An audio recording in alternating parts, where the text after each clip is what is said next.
नाटक का स्वरूप। दृश्य काव्य के अंगभूत 10 रूपकों में नाटक को रंजनाधिक्य के कारण सर्वश्रेष्ठ माना गया है। नटन्ति इति नाटकाः, इस व्युत्पत्ति के अनुसार नट नट नृतौ धातु से अण्वल प्रत्ययान्त नाटक शब्द निष्पन्न होता है, जिसका शाब्दिक अर्थ है जिसमें नट अभिनय करते हैं उसे नाटक कहते हैं।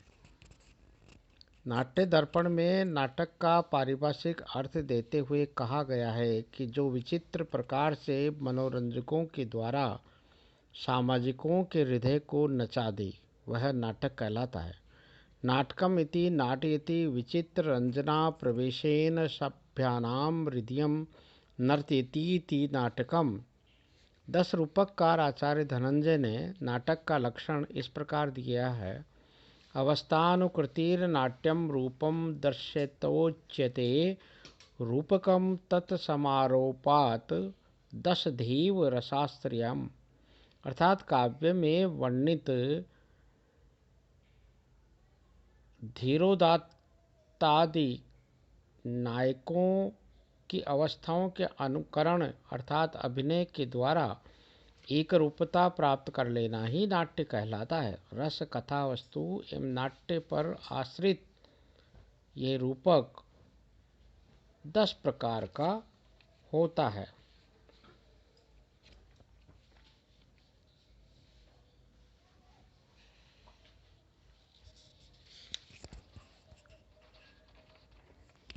संस्कृत साहित्य में नाटक सबसे श्रेष्ठ रचना है। इसको कवियों की कसौटी कहा गया है। संस्कृत नाटकों की विशेषताएं इस प्रकार है। सुखांत। संस्कृत नाटकों की ये विशेषता है कि वे सुखांत होते हैं, जबकि पाश्चात्य नाटक दुखांत होते हैं। संस्कृत नाटकों के अंत में भरतवाक्य बोलकर मानव मात्र के कल्याण की कामना की जाती है। लोक मनोरंजन। संस्कृत नाटकों का मूल उद्देश्य दुखी, थके एवं शोक संतप्त लोगों का मनोरंजन कराना है। जैसा कि नाट्य शास्त्र में कहा गया है, दुखार्तानां शर्मार्तानां शोकार्तानां तपस्विनां विश्राम जननम लोके नाट्यमेतत् भविष्यति। नायकत्व। संस्कृत के नाटकों में नायक को एक विशिष्ट मानव के रूप में दर्शाया गया है। इसमें नाटक के गुण, वंश, प्रसिद्धि आदि पर विशेष ध्यान दिया गया है। उच्च आदर्श एवं नैतिकता। संस्कृत नाटकों की मुख्य विशेषता उनका उच्च आदर्श एवं नैतिकता है। नाटक में धर्म, नीति, सन्मार्ग का पूरा ध्यान रखा जाता है तथा उच्च आदर्श की स्थापना की जाती है। भाषा का पात्रानुकूल प्रयोग। संस्कृत नाटकों में पात्रानुकूल भाषा का प्रयोग किया जाता है। राजा, ऋषि, विद्वान आदि उच्च कुल के पात्र संस्कृत भाषा बोलते हैं तथा स्त्री एवं नीच श्रेणी के 5 प्राकृत भाषा का प्रयोग करते हैं।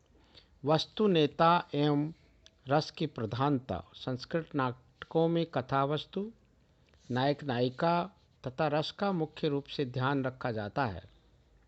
श्रृंगार, वीर और करुण में से किसी एक रस को नाटक का मुख्य अंग बनाया जाता है। शेष रस अंगभूत होते हैं। नाट्यशास्त्रीय नियमानुसार रचना।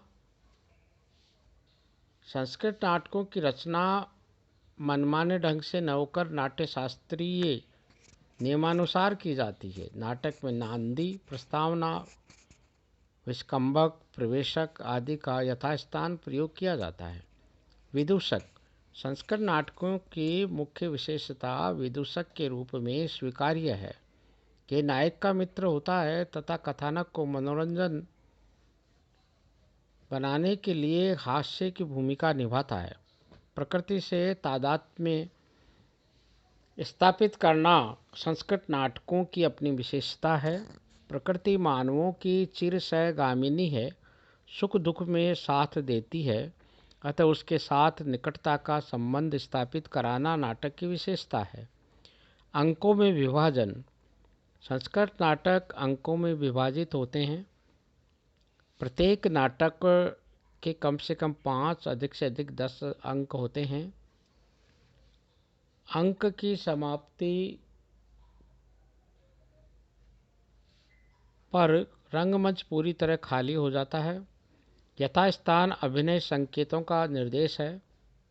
संस्कृत नाटकों में प्रकाशम, स्वगतम, अपवारितम, जनांतिकम, आकाशे, विहस्य आदि अभिनय संकेतों का यथास्थान प्रयोग किया जाता है।